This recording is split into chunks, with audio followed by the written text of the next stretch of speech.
O vídeo de hoje aborda uma notícia de uma revista americana, no qual traz a informação da quantidade de descongestionantes orais que são vendidos na farmácia dos Estados Unidos. Acontece que esses descongestionantes orais não têm eficácia comprovada e podem causar alguns problemas. Vocês podem reconhecer esse tipo de medicamento nas farmácias porque eles têm o sufixo D. Então, medicação tal que termina com D, hífen D. Quem vai falar para nós sobre esse artigo é o Dr. Carlos Diógenes Pinheiro. Ele é um convidado que dá muita satisfação porque foi nosso aluno da Universidade Federal do Ceará e hoje ele é professor em um dos hospitais mais importantes do mundo, que é a Mayo Clinic, nos Estados Unidos. Também ele é filho do Dr. Sebastião Diógenes, que foi nosso professor na Faculdade de Medicina da UFC e é nosso confrade na Academia Cearense de Medicina. Por favor, Dr. Carlos. Olá a todos! Meu nome é Carlos Diógenes Pinheiro Neto.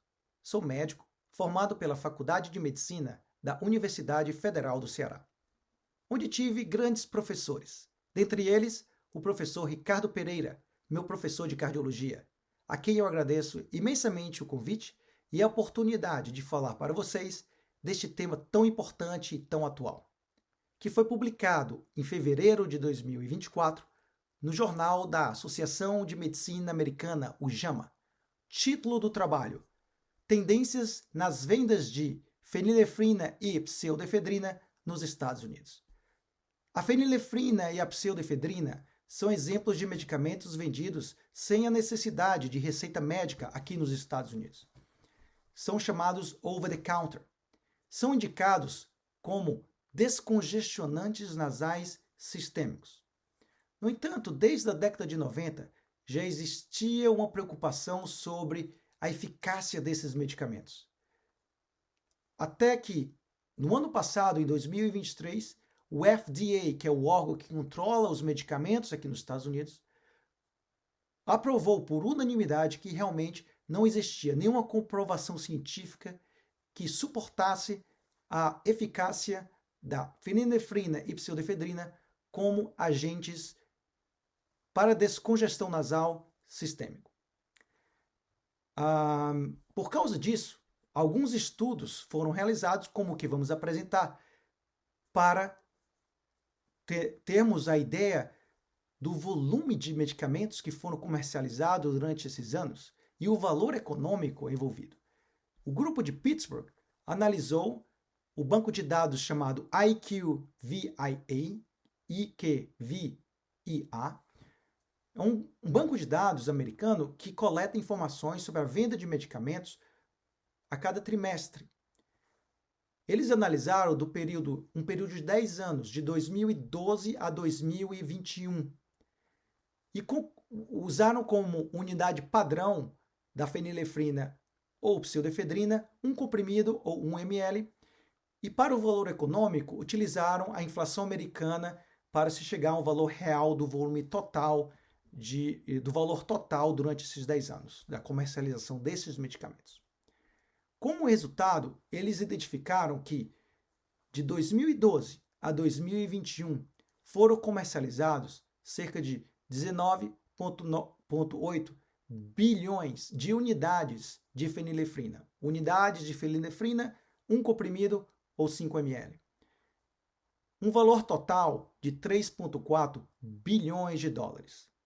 Em relação à pseudoefedrina, um total de 13,2 bilhões de unidades de pseudoefedrina foram comercializadas, um valor total de 3,8 bilhões de dólares.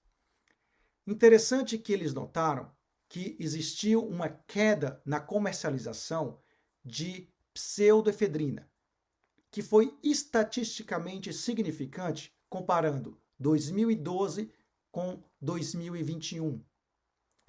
Em 2012, foram comercializadas 1,68 bilhões de unidades de fenilefrina. Em 2021, 10 anos depois, uma redução para 0,98 bilhão de unidades. isto foi estatisticamente significante. Então, teve um declínio na comercialização de pseudoefedrina. Interessante o que eles encontraram em relação à associação da pseudoefedrina e fenilefrina com outros princípios ativos, que é uma coisa muito comum aqui para essas medicações que são vendidas sem a receita médica. Para resfriados, eles associam, por exemplo, a fenilefrina com um antitussígeno, com uma medicação anti-expectorante, com um analgésico. A fenilefrina foi a mais adicionada a outros princípios ativos. 85% da fenilefrina comercializada foi adicionada a outros princípios ativos. Já a pseudoefedrina, 15,8% das vezes foi adicionada. So, notem a grande diferença. Praticamente, a fenilefrina, a maior parte das vezes, adicionada a outros princípios ativos e vendida em combo, em conjunto com outros medicamentos antitussígenos, analgésicos, antihistamínicos. É quase que o paciente, às vezes, estava buscando, por exemplo, um medicamento analgésico e comprava já junto com a fenilefrina, porque já estava ali na farmácia e comprava tudo junto.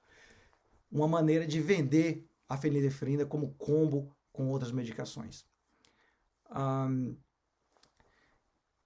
Agora, o interessante de tudo isso, que eu acho que é o principal para a gente refletir, é que desde a década de 90 já se existia uma preocupação com a eficácia da fenilefrina e pseudoefedrina como medicamentos para descongestionantes nasais sistêmicos. Mas nada foi feito. Na verdade, um poderio econômico imenso, né, da indústria farmacêutica. Apenas em 2023, o FDA aprovou por unanimidade que não existia nenhuma evidência científica que comprovasse a eficácia destes medicamentos. A tendência é que esses medicamentos serão removidos da comercialização. Mas então o que aconteceu para essa mudança? O principal acontecimento foi um projeto de lei que surgiu com o coronavírus. Uma preocupação em diminuir os gastos com medicamentos. Então, em 2020, surgiu o Coronavirus Aid Relief Economic Security Act, uma espécie de projeto de lei em que o FDA teve mais autoridade e começou a investigar especificamente medicamentos vendidos sem a necessidade de receita médica. Obviamente, a fenilefrina e a pseudoefedrina foram investigados e o FDA concluiu alguns anos depois, que não tinha nenhuma evidência científica.